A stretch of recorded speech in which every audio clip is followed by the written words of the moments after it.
دوو مانجی تێپەڕاندووە و هیچ ئاسۆیەک بەدی ناکرێت بۆ دابەشکردنی موچەی فەرمانبەران. ناڕەزایی و بایکۆتی داوامیش لەلایەن فەرمانبەران تا دێت زیاتر دەبێتن و حکوومەتیش هیچ وەڵامێکی نییە بۆ ڕازیکردنی موچە خۆرانی.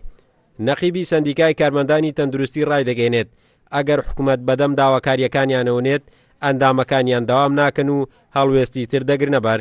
ئەگەر وەزارەتی تەندروستی دەرگاکانی نەخۆشخانەکان بەڕووی خەڵقا دابەخرێ شتێک نامێنە نایە حکوومەت بێ بەسەراحەت، یعنی ئەمە واقعە و نەک من هەموو کەسێک ئەزانێت لە هەموو دنیاشا وایە ئەو گرنگەی کە بە وەزارەتی تەندروستی ئەدرێت پێم وایە لەگەڵ وەزارەتی دیفاع و وەزارەتی بڵین پێشمەرگەی ئێستای خۆمانە مەقابل یەکە وەسێتەوە. ئەم جارە بەڕاستی بایکۆتکردنی داوام لە نەخۆشخانەکانە زۆر بە ڕێژێکی لەبەرچاو بێت و ئێمەش بەڕاستی وەکو سەندیکا نوێنەری ئەوانین و پێداگریان ئەەکەین، پێشیان ئەەکەوین و داوا لە حکوومەت ئەەکەین کە نەکەونە نەمان خەنە حاڵەتی شیواوانەیە قەراری لەو جۆرە بین کێ ئیتر نەگەشتە، ینی گەشتە ئەوەی کە ئیتر بەڕاستی قەراری قورس بدەین. کارمەندانی تەندروستی کە بە توێژێکی گرنگی سێکتەری تەندروستی دادەنرێن هاوشان لەگەڵ توێژەکانی تری حکوومەت چەندین جارە مۆڵەت دەدەن بۆ بەدەنگەواتنی داخوازیەکانیان، بەڵام هیچ کام لە لێپسراوانی باڵای حکوومەت وەڵامیان نادەنەوە.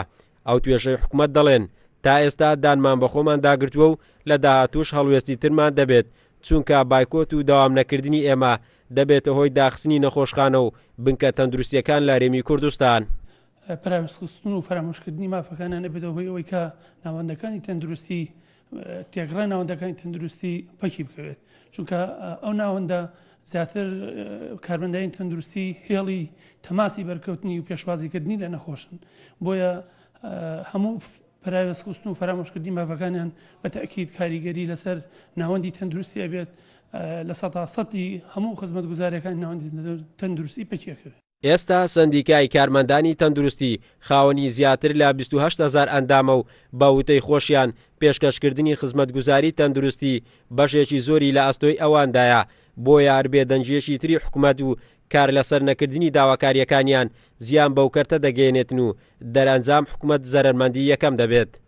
قارەمەنزۆر، کورسات نیوز، هەولێر.